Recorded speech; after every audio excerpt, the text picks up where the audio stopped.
Good morning, good afternoon, and good evening. I'm Jojo Waits, Head of Flight Safety at the British Airline Pilots Association, and it's my pleasure to welcome you to the latest BALPA Flight Safety video chat. Those who've attended our previous events will know that BALPA is keen to promote modern, progressive safety methods that acknowledge the inherent complexity of the aviation system and the importance of deep learning from the day-to-day experiences of our frontline professionals within this system. One avenue for such learning is the investigation of incidents. Although we strongly advocate for learning opportunities that don't rely on an incident happening, we acknowledge that with an imaginative and curious mindset, there's still much to be gleaned from such investigations. And if the opportunity is fully grasped, there can be benefits at individual, group, and organisational levels. Cathay Pacific are very much at the forefront in this regard. And about a year ago, I can't believe it's been that long already, we were fortunate enough to hear about their excellent operational learning review process at our Sharing Complexity and System Safety Thinking for Airlines conference. Incidentally, details from this conference can be found on the BALPA website at safetyconference.balpa.org. Returning today, I'm delighted to be able to invite back Valerie State, Pete McCarthy, Peter Hudson, and Locke Lee to talk again about the Operational Learning Review, but on a more one-to-one basis, and how it's helping to foster a more restorative and learning culture within their airline. There'll be an interactive presentation, followed by a Q&A session led by my colleague, James Burnell. So without further ado, welcome back, guys. And Pete, the floor is all yours. Thank you very much indeed. Thank you.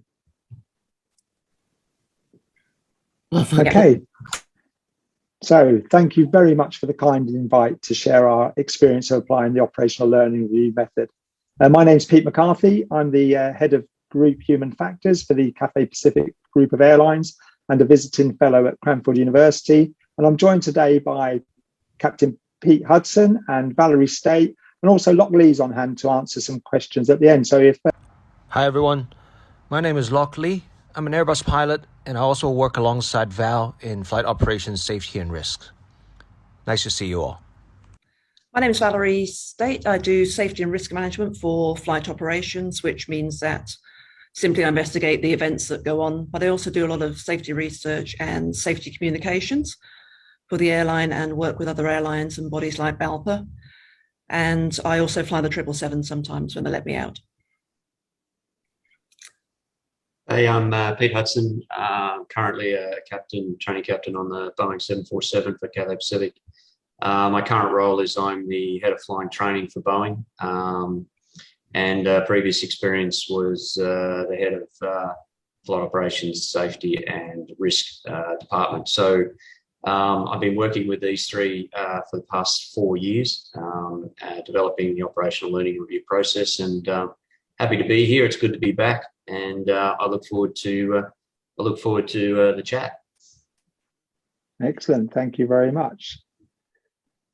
So Valerie, if you wouldn't mind getting us started.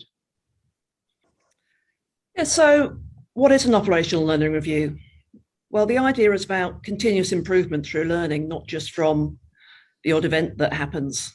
And we also want to look at what's working well, as well as the stuff that we're not very happy with. So we take a whole systems approach at learning and improvement and looking at why it made sense to people to do what they did. Because most of the time we have successful outcomes. This is normal work, what goes on in a day-to-day operations. So we've got a whole huge data set there that is often untapped in organizations. So if we look at where work went well and why it went well, this gives us a lot more data to understand the whole operations rather than just what went wrong occasionally, which is a slightly skewed data set. The operational learning review also looks at how the system interacts and the relationships between the parts of the system. Pete, why do we have a learning culture at all? Well, I think it's a great question, Val. I mean, I think to get down to the essence of it,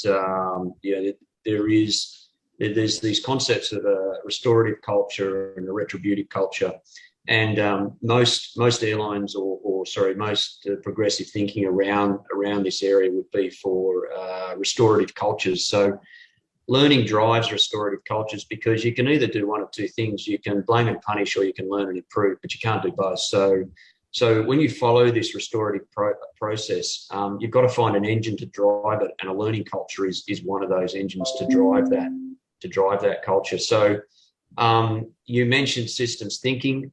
There's a lot of academic rigor around systems thinking. If you're familiar with Jens Rasmussen's work and you know, maybe Ivan Pupalidis' work and individuals like this who are promoting the use of a learning culture to drive restorative cultures and to learn about how normal work is actually being done.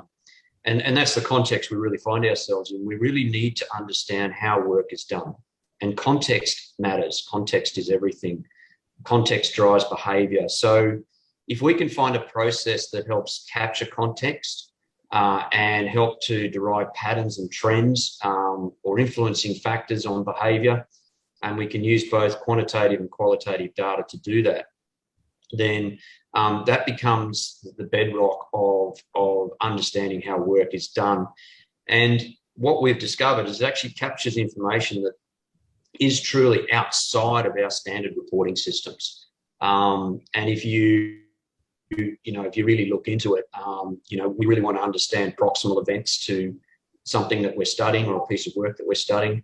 We want to understand the systemic factors as well. And so it's really important that we get to those influencing factors that are outside what we would call our traditional reporting system. So the learning culture is what drives a restorative culture. It's about context, and we need to understand how our field experts are actually conducting work as done. Perfect. And that sets us up nicely, Pete, I think, to talk about the foundations then of the operational learning review. So the OLR is basically then designed to expand our understanding of normal work and the real environment that our safety critical frontline workers are working in, as you mentioned there. But in order to do this, it encourages us really to move beyond the traditional analysis and linear thinking, and instead consider synthesis and systems thinking, which again is something you mentioned. Because if we do this, then we're less focused on traditional cause and effect logic, and instead we become more focused on the relationships and performance shaping factors that are present in the environment that our people are working in every day. So what does this actually mean? How is this different from what's gone before? Well, if you think back to how we would have operated previously, then the traditional way of trying to understand any incident would be to take a reductionist approach. And that reductionist approach is more focused on understanding the individual elements of an activity or an event. So first, we would have gathered data and information. We would have then broke down that and isolated the elements that we found. And then second, we would analyze the individual parts and then put it all back together in the hope of understanding how it had actually worked.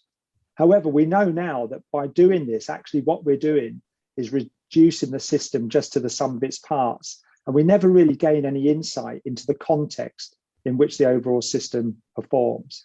So really, if we take a systems approach instead, and especially a socio-technical systems approach, then these systems are better defined by the relationships within the system, not the static properties which make them up. So by exploring these relationships, we begin to uncover that really important context, which you just mentioned. So I think this sums it up nicely. We need to move away from this linear thinking and actually take this systems approach to really understand all of those really important connections, all those really important performance shaping factors. And I think the philosophy that underpins all of this really is we're trying to optimize system performance and human well-being. And this is where the human well-being part really comes to the fore, because if we can look after our people as part of this whole concept, then we end up with a much better system of safety. So from a learning perspective, then, what we're saying is we need to take this holistic view.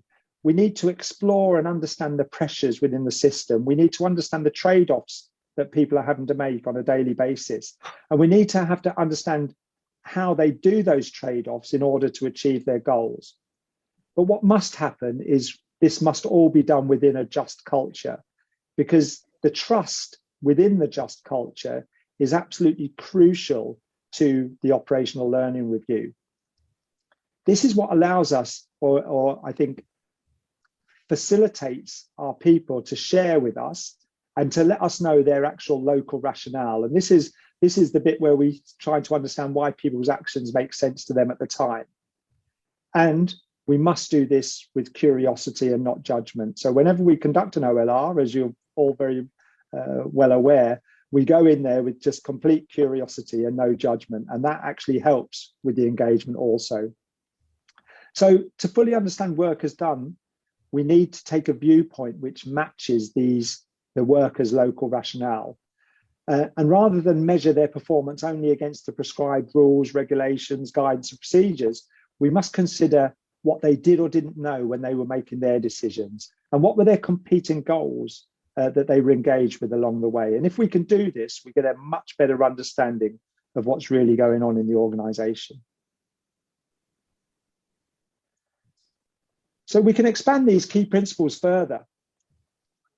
And I'll just pick on some of them, some of the key ones here. Firstly, we have to put system learning first. And this means that once we understand what happens following the OLR process, we're then able to almost milk that learning at system level for all it's worth.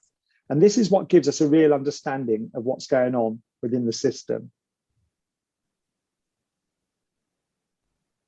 And before we go anywhere near considering what the individuals need to learn, or before we try and think about what interventions may be needed, we do take everything from a system perspective first. But secondly, then, we will come to the individual learning. And again, rather than us identifying what they might need or what we might need to impose upon them, we ask them, what do they think that they need to do to learn from this particular event that they were involved with?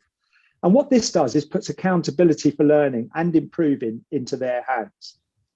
Of course, there may be things the company wants them to do, and there may be, if they don't come up with a solution for themselves, or they need some help and some guidance, then for us as safety leaders, it's our job to help them with that also. So this is where the learning becomes shared and the accountability becomes shared. Now, the third principle really is about intervention. And this is where the just culture really is core. As if interventions need to be imposed or should be imposed upon individuals, then this has to be done with no intent to punish that person. There is never an intent to punish the person. And that is a key tenet of our safety philosophy. And I know, looking around other safety critical areas, often that is a key tenet of their safety policy.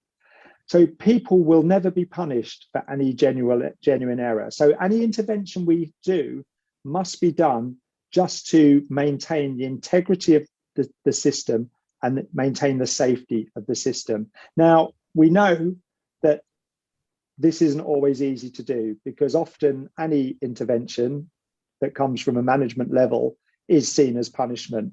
But what we are seeing is that if we explain to people, and if we're open to people, and if we maintain this just culture, then actually people do start to see that what we're doing is trying to maintain the integrity of the system. So I'll carry on just for a short while and talk about some of the assumptions that we make and some of the assumptions that we put in place in order to make this operational learning review process work. Well, one of our first assumptions is this, that learning for safety is the goal.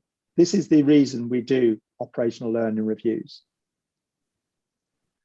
But we must also understand that if we're going to get the most out of this process and out of this approach, then we've got to know that there's a management style in place, particularly in airlines, but across most safety critical organizations, where there's a balance of centralized control and guided adaptability.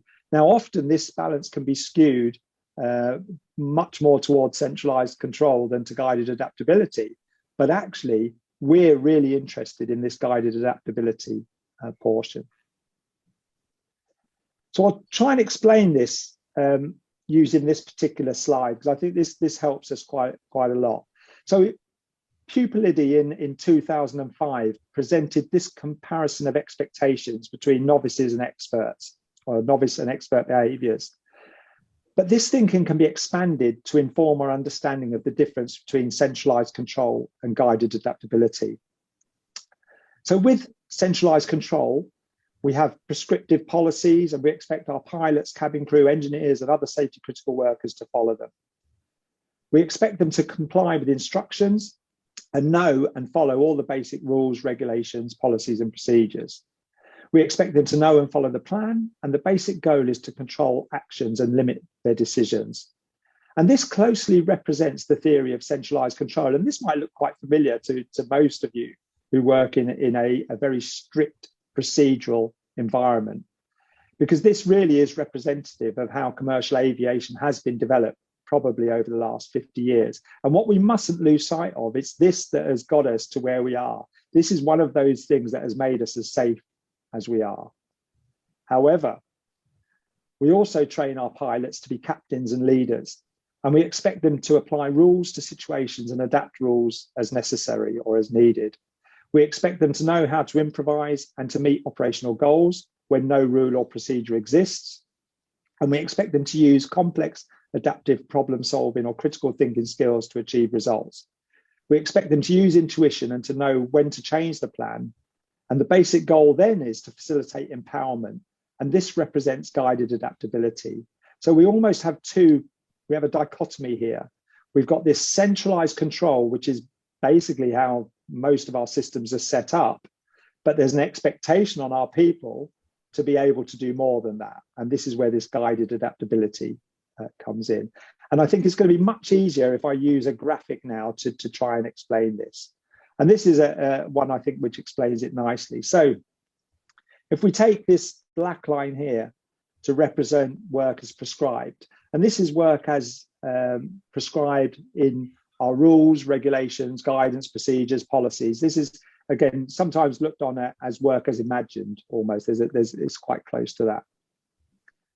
But we know work doesn't actually happen like that, because if we just followed the rules, regulations, guidance, and procedures, work would not get done. So what actually happens is this. Our people try to stick as closely as they can to those rules, regulations, guidance, procedures, but through all of the ambiguity and through all of the challenges that they face every time they go flying, there are times where they are going to stray just slightly away from this line. But if we've set our system up well, then we've catered for that, because any good system and any good safety system has a bit of latitude.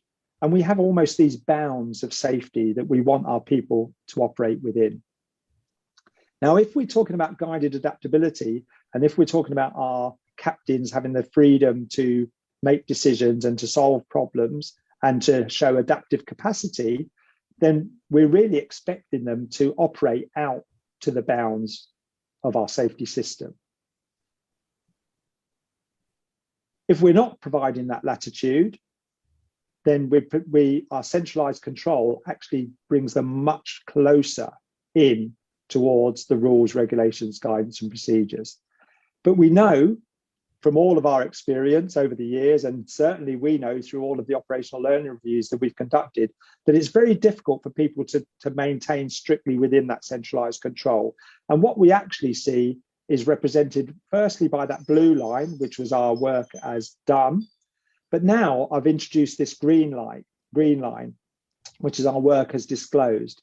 And this is what people tell us in an operational learning review. We've gained the trust, and we've given them the knowledge and the understanding to know that they can feel confident to share exactly what it is they do when they go flying. And what we get to see then is the real work that's happening. So this is the normal work that they're disclosing to us. And as you can see, now most of that occurs within the strict rules, regulations, guidance, procedures, but some of it is going outside and going into the realms of guided adaptability. Now, what is really useful for us here is this understanding of knowing what within the bounds looks like, but also knowing that if we start to see that there's a drift one way or another towards a drift towards failure, as Decker put it many years ago.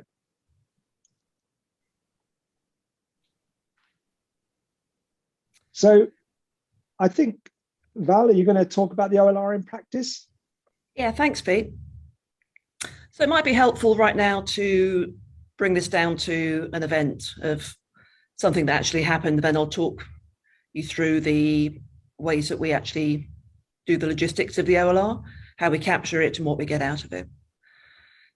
So a little while ago, one of our first learner reviews was on a takeoff event on a 777.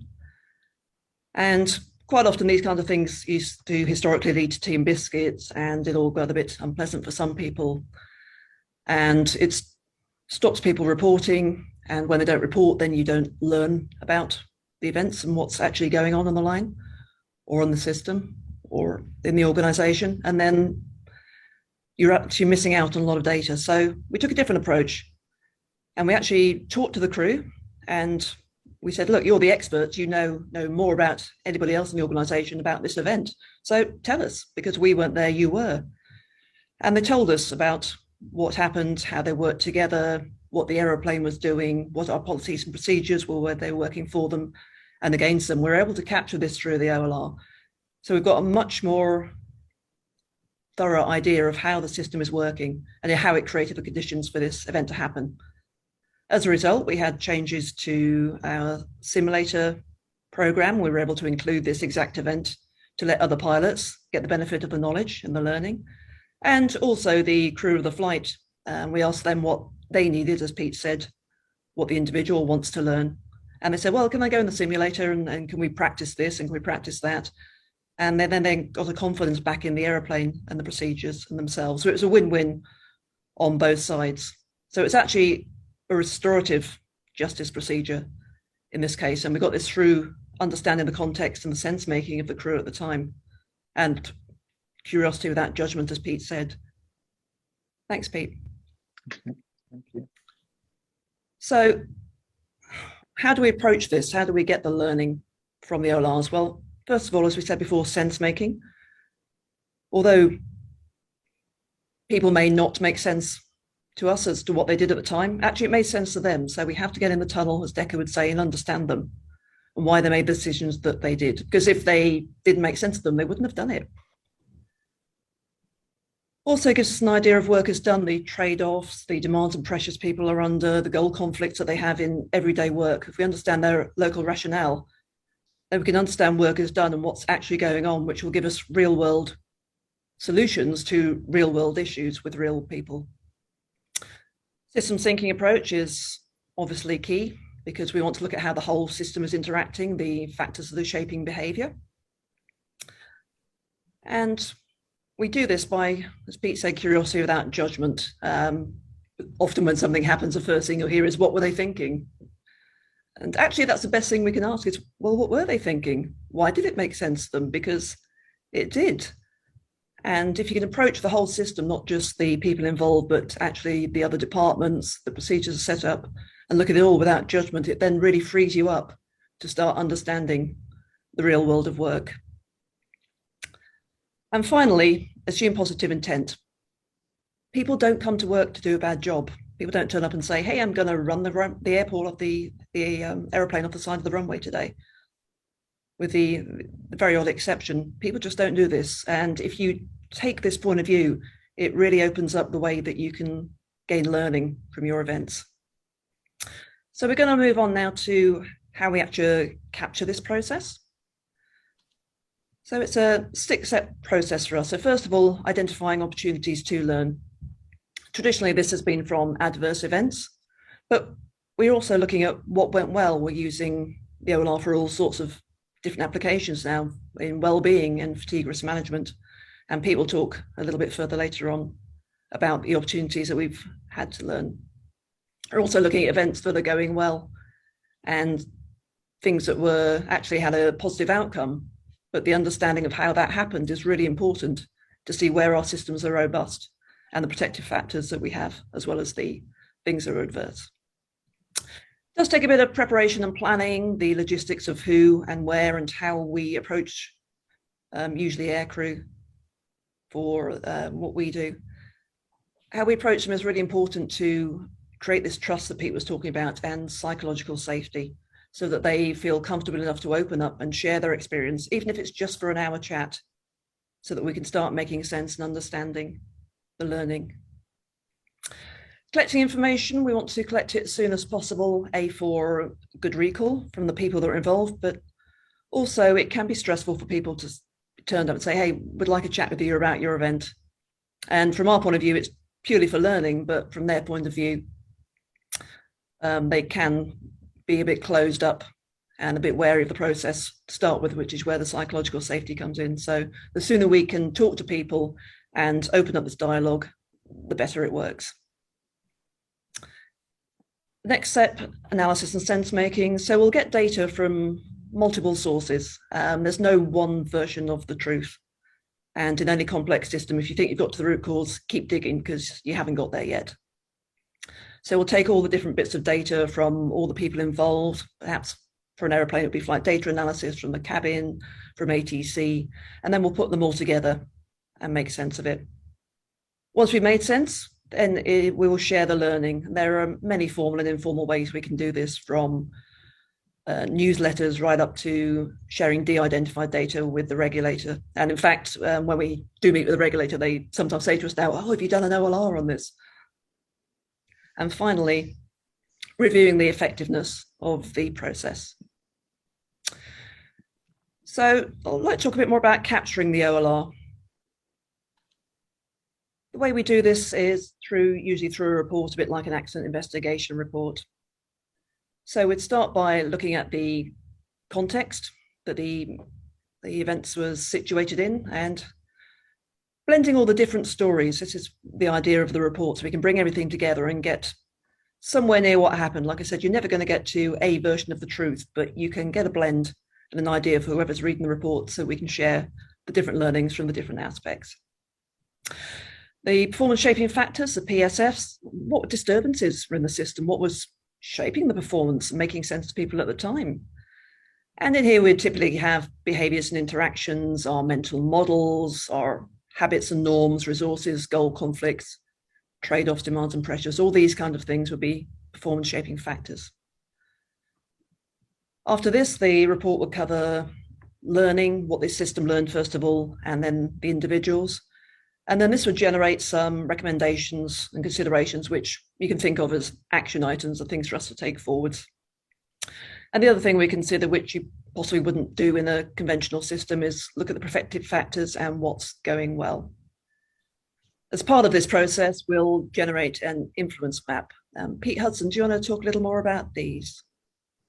Yeah, sure. So what we've got in front of us here is an influence map that we've put together on continued unstable approaches, and you can see in the blue there, they're the sort of the performance shaping factors for a number of events that we've had.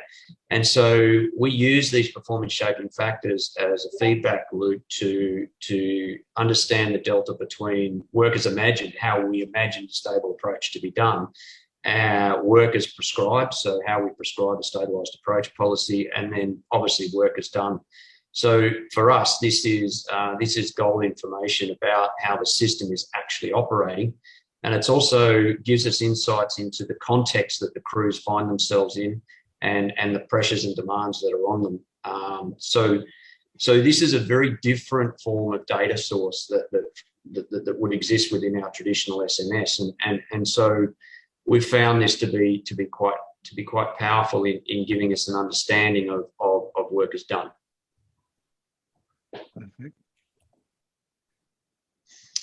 Perfect. Thank you for that. So just talk a little bit now, or I'll talk a little bit now about how we've been using the OLR, because we've been doing the operational learning review for more than 18 months now, and that time really has shot by.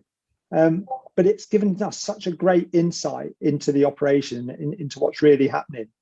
And we definitely would not have gained this insight through our traditional either investigation, safety reporting, or audit methods. So as Pete mentioned there, it's given this other stream of data that we just wouldn't have had before, which has been so valuable. So some examples then of what we've been using this for. So we've used the OLR, and to very good effect recently, to give us some rich context to better understand the data from our fatigue risk management system. So we get lots of quantitative data around fatigue, but this now gives us a bit of a qualitative data and gives us the context to what's going on. We've used this method to explore normal operations and gain insight into any risk which may have been generated through the introduction of new policies or procedures. And Pete just alluded to one there. So our stabilised approach criteria has gone through some changes, and we were able to see exactly how those changes were being perceived by the people who were having to go and actually do those procedures. And based on what we've learned, and as particularly with regards to things like stabilised approach criteria, we're quickly able to feed anything we've learned back into the training system. And that then gives us a better representation of evidence-based and competency-based training so that we can take that training approach. And most recently, we've used the OLR to better understand well-being strategies that are employed by our pilots. And this has been an immensely difficult time for many pilots, and our pilots have certainly felt the pressure of the last 18 months. And we've used the OLR to engage with them and to really understand how it is they're coping, what mechanisms they use, what methods they use. And then they've been grateful enough to allow us to share what they've told us with other pilots and with other cabin crew to give them some strategies that's going to help them. So it's almost like this feedback loop that we get through the operational learning review that we can almost feed straight back into the system. And we've linked this new data source and this new data stream to our safety management system. Now, as already mentioned, it supports our safety policy. So our rules and our thinking about culture, and just culture in particular, are all supported by our method and our approach with regard to the operational learning review. And it helps us understand when our safety policy is on or off target. It allows us to talk about risk or understand risk, and it also gives us an insight into how we might do safety promotion. And I know Valerie's going to talk about these in more detail shortly, so I won't go into that in too much detail. But it also gives us this safety assurance, so it allows us to evaluate all of our control measures that are in place. So it's a supportive data set for our safety management system that we didn't have before. So I think, Pete, you're probably best placed to talk about some of the training and the aspects around how the OLR supports our training. Sure. I mean, Peter, if I just go back to your model of centralised control and guided adaptability, clearly what most training systems or modern training systems are after is evidence-based data streams to clearly articulate whether those centralised control processes actually work, for one, and two, how effective is training that we are actually conducting, translating out onto the line. So as far as an evidence-based training sort of data stream, OLRs have allowed us to design our training in different ways. We have a continuous monitoring improvement group in our training system that takes the OLR data and then benchmarks that against the training objectives. And not only that, but the competency markers that we're using. So we use standard IATA competency markers like most airlines. And it's interesting to use this data to help drive training. In fact, I would say that it's probably become one of the primary feedback loops that we're using to drive our training systems at the moment. So it's really important because there is this sort of fallacy of centralised control that says that you follow the rules, we'll be safe. And if you don't follow the rules, we're going to punish you. That's a fallacy of centralised control, and it really is a fallacy. And so you have to have a really honest look at the system that you put out there. That's your systems of philosophy, policy, procedure, and practice. And the operational learning reviews allow us to look at the deltas between how that system imagines the airline to be operated or the aircraft to be operated that system's prescribed, and then how work is done, and you can get the delta between the two, and then feed that back into your training system. So that's kind of the way we've been using the OLR data to help drive our evidence-based training. Perfect. Thank you very much indeed. And Val, I think you're probably best placed to talk about safety promotion. Yes, I mean, it's great having all this data, but so what? That's one of my favourite sayings. Unless you actually use it and feed it back into the system, it's pointless. So it's easy to gather data, but actually feeding it back can really be a challenge. And it took us a while to work out. We're still working out different ways that we can feed this back. And some of the levels, as I said, are very informal. Newsletters are a good way, just some of the bullet points that we learn. But we've also got things like risk management that we can feed it back into the SMS. We can feed it back into other departments, of course. We'll share what we learn with them. It goes into our presentations for training events and also for ground school, that kind of thing. And also we share with other airlines. So we're always happy to share our data if anybody would like to come and talk to us. We do a lot of that, but also we'd like to learn from other people as well. So it then becomes a two-way process and the loop comes back. Perfect. Thank you very much indeed. And I think added to that, and what's very exciting for us is we've been using the OLR to good effect, and we've become very, very confident in the validity and the reliability of the data that we're gathering. And so much so that we now have devised a method whereby we can use this for our safety assurance. So we've created a method whereby we can use the operational learning review in place of other operational safety audit methods. So we do this disclosed behavior safety audit rather than what previously would have been an observed safety audit. So this is quite exciting for us. The data and the information is so reliable that we're now confident we can rely on it to give us this real snapshot of what's going on in the operation. So, benefits of the OLR. So what are we getting from this process? Well, from a system level, we're getting better safety improvements because we understand the system a lot better and a lot more detail and understand how it all works together. Safety climate, when people are put at the center of the system, we take a humanistic approach and we consider them the experts. We ask them what happened, what they would like to change. So in a way, they're driving their own safety. So this then has a positive feedback into the safety climate from the way that we conduct the OLRs. Part of this is that people see someone's listening to them. They have a chance to tell their story. What Decker links with accountability. Telling your story, honestly, is part of that. Pete, do you want to talk about safety conversations? Yeah, sure. So I guess there's an overarching philosophy in a business that the success of a business is made up of the quality of its conversations that it occurs, and it's no different to in the generation of guided adaptability and safety. You have to generate quality conversations that address fundamental solutions to fundamental problems.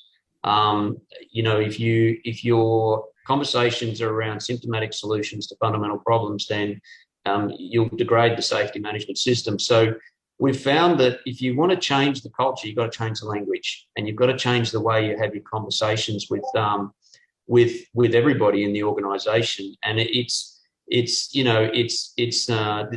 idea of accountability, that we're accountability up and down as well. So we've found that the OLR allows us to create psychological safe space for people to have these conversations, and sometimes they're difficult. They can be quite brutal.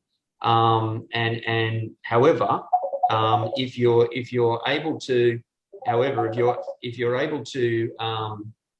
get through these processes, then you have a much better quality outcome. So we've found that change the culture, change the language, And if you have quality conversations, then you've got a much better chance of getting to the issues. Finally, we've got a much better understanding of what actually happens, real world solutions for real world issues for real people. One of the reasons the Chief Pilots love the learner reviews is that we're finding out things that we would never have known about the system. And these things tend to be not just about the event, but about the aircraft, about our procedures, about other departments. So it really does give us a thorough, in-depth understanding. Thanks, Pete. Thank you. So just as we come to the end of this overview for you, where do we go from here? Well, the OLR for us is now well established. We've documented the philosophy, we've documented the process and the procedure, how we conduct our OLRs and how we conduct successful learning. We've created training courses to train our pilots and managers in how to apply these techniques and how to best make sense of the narrative that they uncover from this data, but also more importantly, how they then implement that learning back into the system. So we've developed training for basic use. So we've got one of the real key strengths, I think, with this is that it's scalable. So the OLR can be used for a 5 or 10 minute chat over coffee, just to understand, an event that we'd just love to learn some more about. But it also could be used as part of a more formal regulatory investigation. And our SMS includes all of that. So our SMS accounts for the operational learning review all the way from a 10-minute chat all the way through to supporting a more formal investigation. And we've developed our training and we've developed our courses to represent that. So we run a basic course on how to conduct OLRs, and we also provide a more detailed course on how to conduct OLRs, particularly with regard to using them as a safety audit tool. So that, as I say, this is one of the most exciting things that's come out of this for us, is the information and the data has become so reliable that we are happy and content that this forms a good safety audit tool. So we run training on how that might be conducted also. So I think really this method, this training, the OLR in general, just helps us enhance our overall operational effectiveness and flight safety. So that's the presentation. We're open for any questions here now, so please feel free to ask away. And I'll stop sharing my screen if I may, and then we might be able to see each other a bit better. Thank you, Pete and Val and Peter. What a fantastic and inspiring presentation. I think it's truly amazing that you've managed to achieve this shift in empowering your people to have the responsibility for their own learning. And it's really inspiring that the OLR has been extended into the wellbeing aspects as well. So using the last difficult 18 months to actually tap into that as well. I think the point about words changing worlds and the importance of language is very well made as well. So to hear terms like trade-offs, goal conflicts, local rationality, guided adaptability, curiosity, really interesting expressions and helpful, I think, for other organisations looking to make this change. So if I hand over to my colleague James, who I believe has got some questions to ask you guys. Thank you. Yeah, hi guys, thanks very much for that. You haven't left much to ask. It was quite a comprehensive coverage there. Just starting from the sort of foundations of that, you went through the ethos of what you've developed and the sort of ethics. How do you project that to the rest of the company? So how do you build it into so everybody understands what the basis of the system is? Okay, I mean, I can answer part of that and anyone else can jump in as they feel free. So initially we had to demonstrate, I think, that this was a valid and reliable method that we were going to implement in order to try and help with learning about the sort of normal operations. But actually over time, as people have engaged with it, then it's almost been through osmosis. You know, people have spoken to each other, people have shared their stories and their experience of being part of the OLR, and that's helped.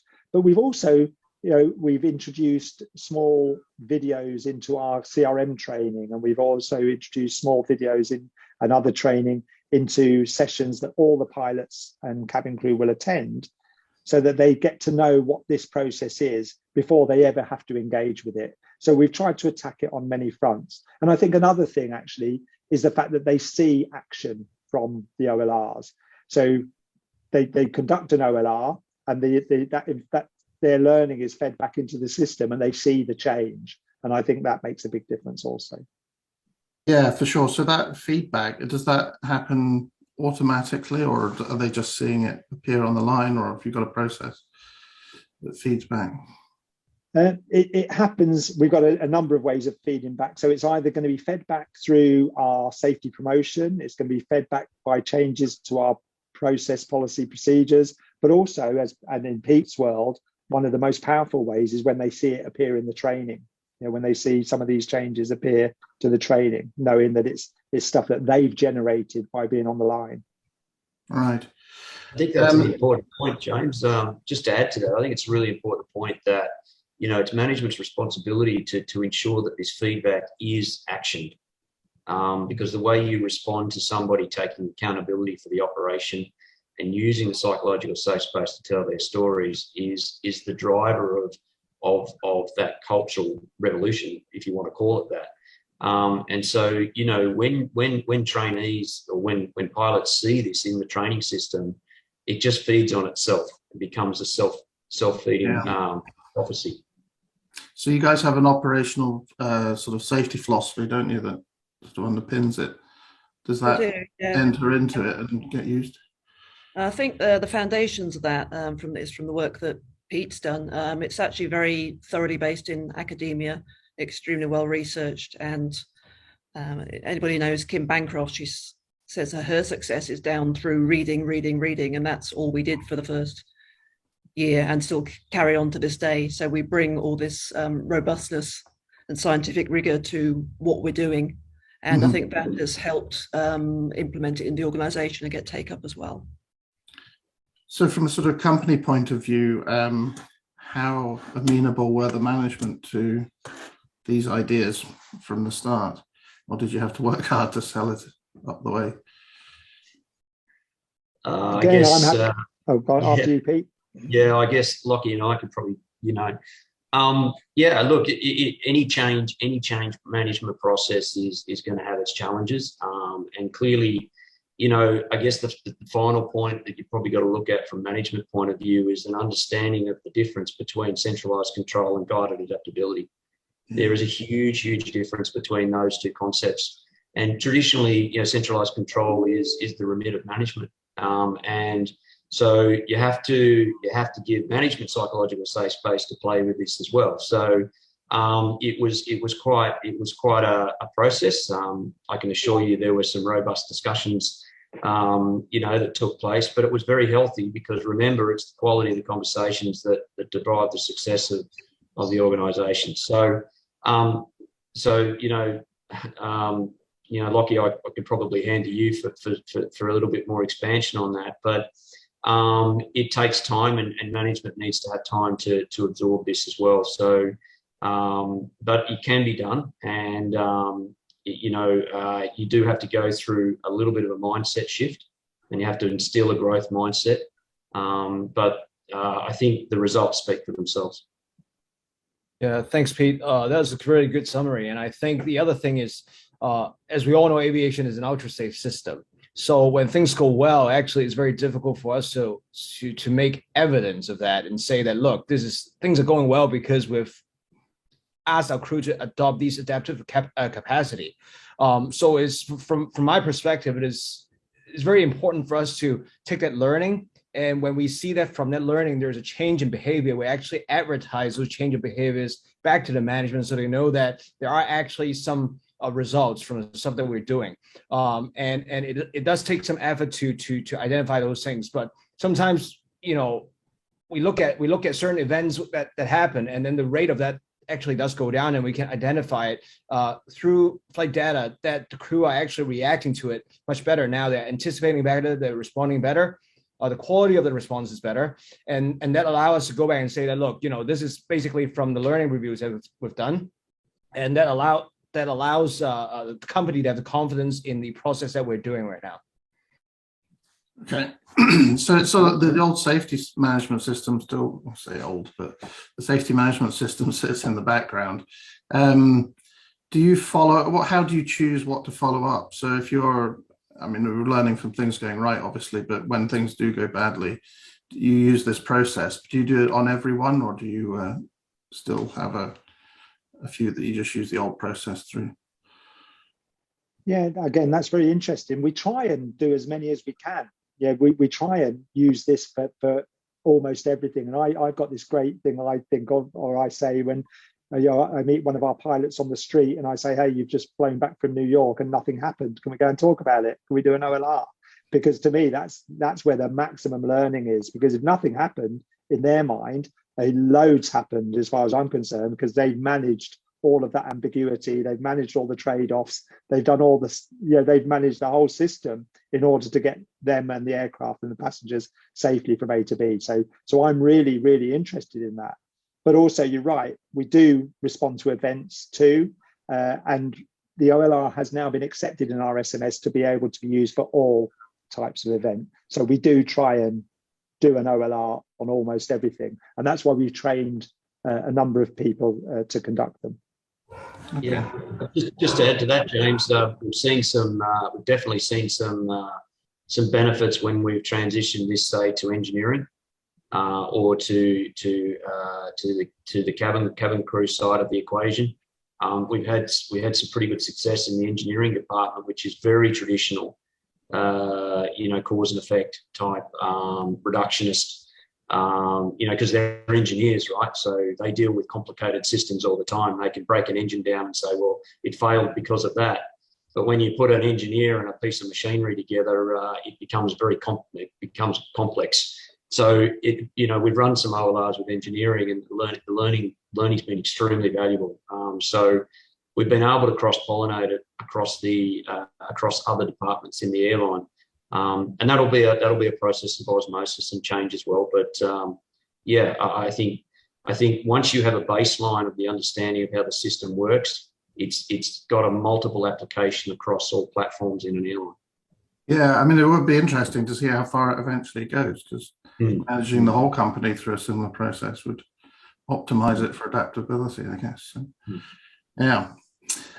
So what was the sort of timescale for bringing it in and having it accepted? And was it sort of majorly work intensive to get it up and running? I think again, we were very, very lucky time-wise. The flight ops and the flight ops management were very keen on the whole concept. So it was almost pushing on an open door, I think, to change to this direction. And then it was once we'd got the policy and the process and the procedure for conducting them outlined, then we ran with it, and it just grew and grew and grew. And I think, whereas now it's become the completely accepted way, and even senior management talk about them, even our regulator talks about them. So it took a little while. We had to demonstrate that it was valid and reliable. We had to demonstrate that it was underpinned with a philosophy, and it was underpinned with a policy, and that probably took about 6 months. But after that, it just became almost part of the normal operation. Yeah. I think one of the keys to that was people say start with a vanguard, and that's exactly what we had. We call ourselves the safety nerds, along with Adam Johns, who was on the earlier webinar that we did.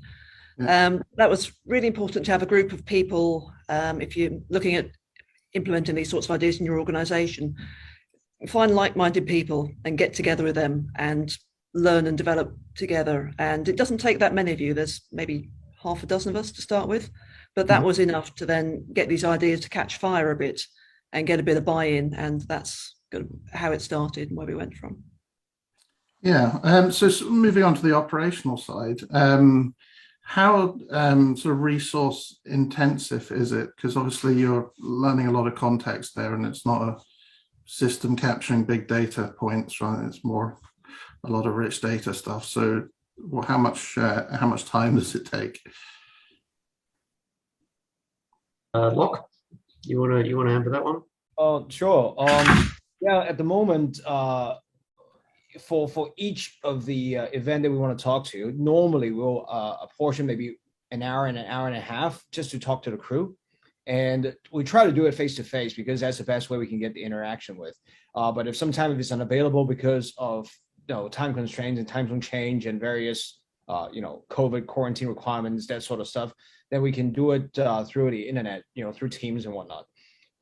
But generally, just the talking to the crew part takes about an hour and a half for each of the crew member, and then after that, of course, we got the wash up and the data collation and whatnot, and that takes a bit more time as well. So if sometimes when when just so happen we have quite a few events that we're interested in within a short period of time, then we're running around asking people for the schedule just to make sure that we can capture all that at the soonest available opportunity, so that they don't lose their the local rationality at the time of the event.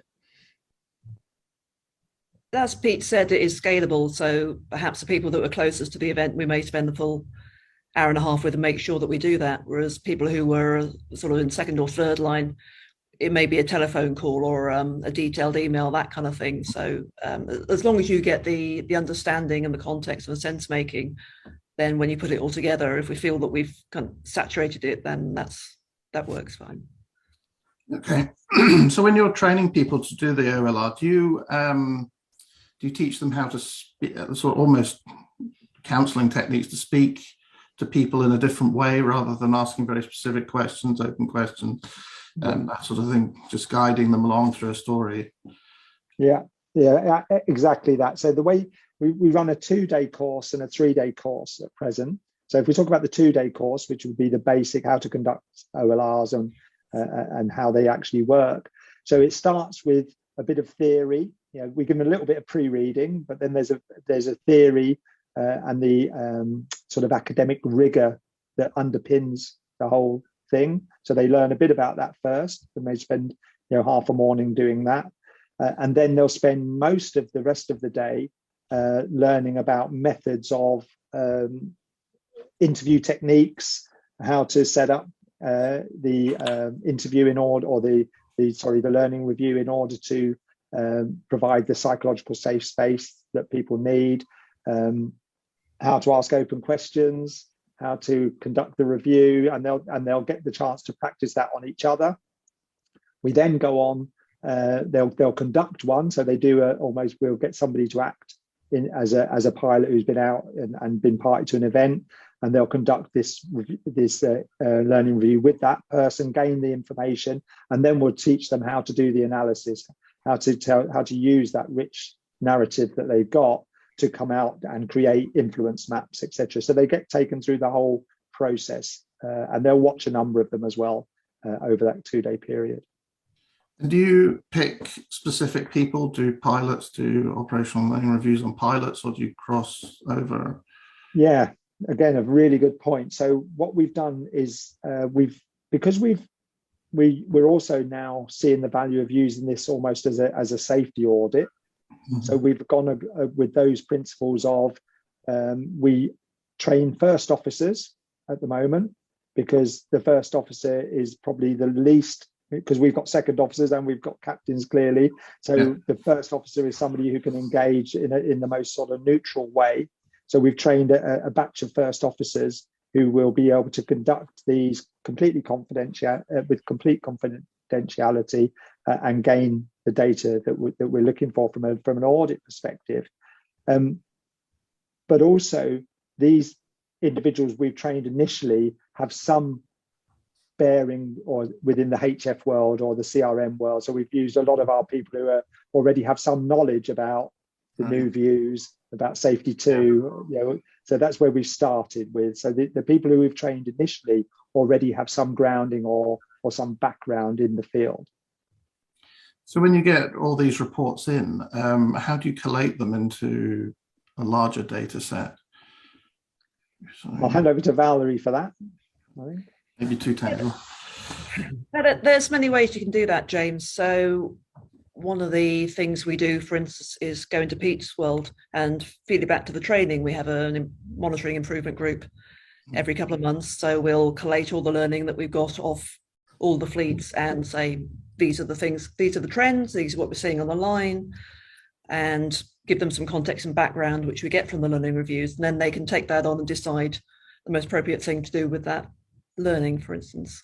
We do also look at them through our safety action groups.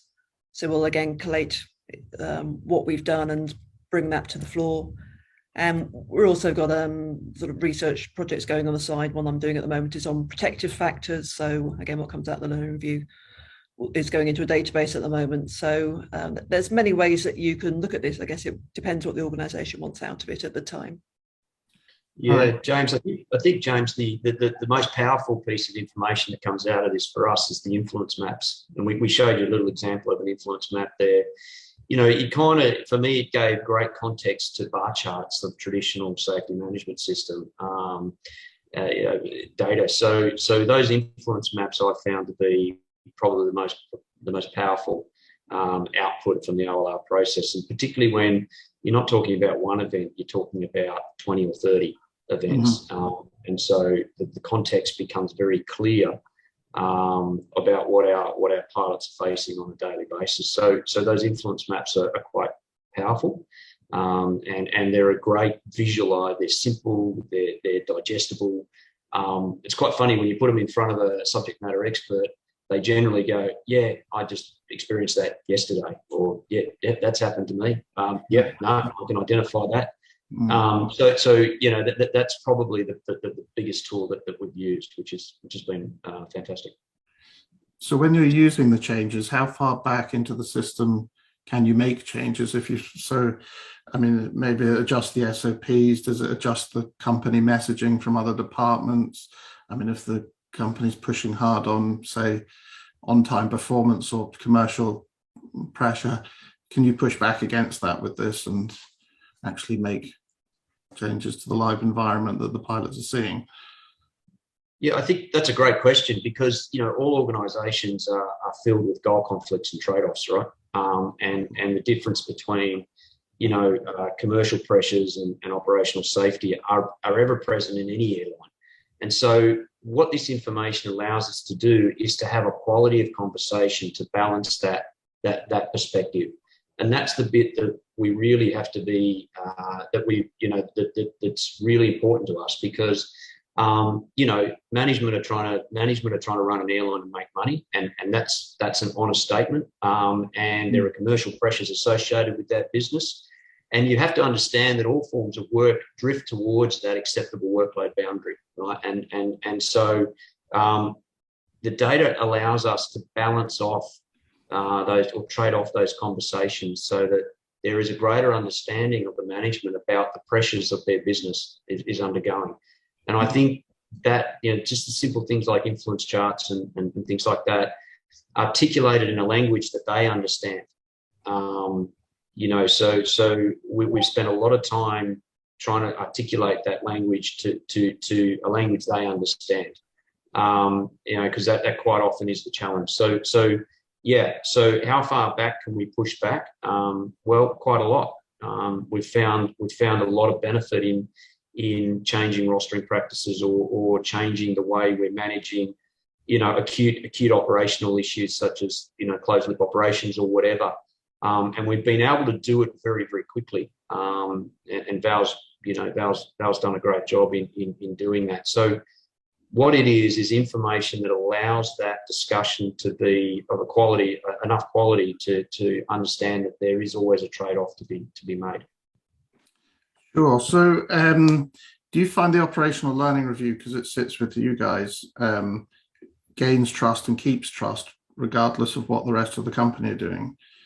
I mean, is it helpful to have a sort of barrier up against, so talking from my own experience in airlines, the sort of main management have a not much trust, whereas you can build trust in the safety department, and this process sitting separately might be quite a benefit to avoid other departments destroying the trust with the pilots. I think, and that is a really, really good point. I think we've been quite fortunate that in the way it's almost grown itself, and our field experts, the pilots and the cabin crew, are the people who have grown it. So they've almost see it as a completely separate thing, and they understand what it's for. They understand the purpose of the OLR, and they understand that they have some ownership with regard to it. So I'm not convinced that we've had that challenge yet, where something else happens somewhere else in the system, which someone says, which then degrades the value of the learning. So I think maybe we've just been very fortunate up to now, but I don't think we've had any real challenges in that respect. Have you guys seen it? No, Pete. I think there's the old saying that the trust takes years to develop and seconds to destroy. So so we've been very conscious of the fact that if the management, if we put a step foot wrong, we could bring down all the good work very, very quickly. So it's really important that we understand that this is enshrined in policy. Our policy is very clear that there is no punitive action against a pilot for any normal operational error, because the sole intent of safety in the operational world is to learn so that we can improve. And if you stick to if you stick to that philosophy, then I think you will protect what is the engine of a safe operation. To be honest with you. Okay. If I could just pick up on Pete's point, it did take a while for flight operations, for instance, to understand what this means in practice. We did have some robust conversations, for example, with our chief pilots and other managers as to where we exactly stand on these lines and how this policy and philosophy actually works. And it wasn't a comfortable process at times, for sure, but we've kind of we've got our understanding now of exactly what it means for our organisation and where we want the learning to sit within our SMS and our safety investigations. But at the end of the day, the way we run them, even if you just get somebody to open up for an hour and a half and talk to you, and they feel safe enough to do that, that's a massive gain on where a lot of organisations are. So we're very mindful of that in the process. Yeah. I was going to ask, guys, do you get some pilots and engineers come to you to ask to do an OLR rather than you approach them?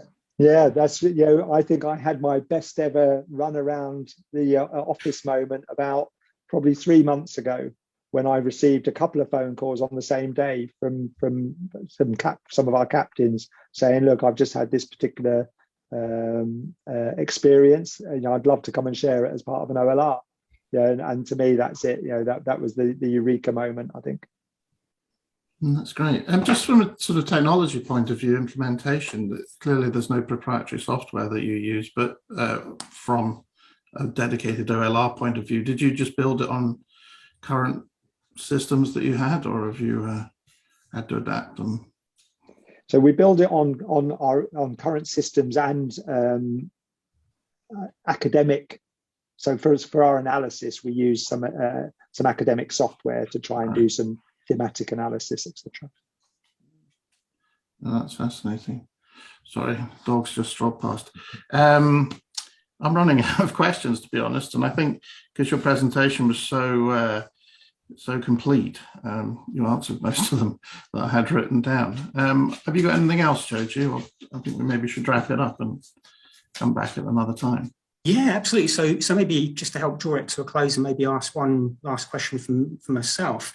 Earlier on, Valerie, you said, what you did in the beginning was to be extremely well read and have a good foundation of sort of academic rigor, and then sort of get like-minded people together to start a conversation.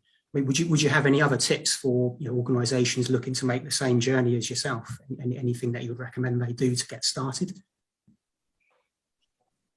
Yeah, that's a good one to take around the room, Joji. Excellent. understand that it's a two-way process, that there are things that we would like to learn from the crew, but also we're learning ourselves continually as well. So I think being open and closing that feedback loop is an important part of the approach. And for me, I think the biggest thing is the trust and respect. So, our pilots, our cabin crew, our engineers, our ramp operators, they are the field experts. So we treat them with that respect. So when we engage with them in an OLR, they're treated with the respect that they are the expert and they've come to help us. And I think that makes a difference.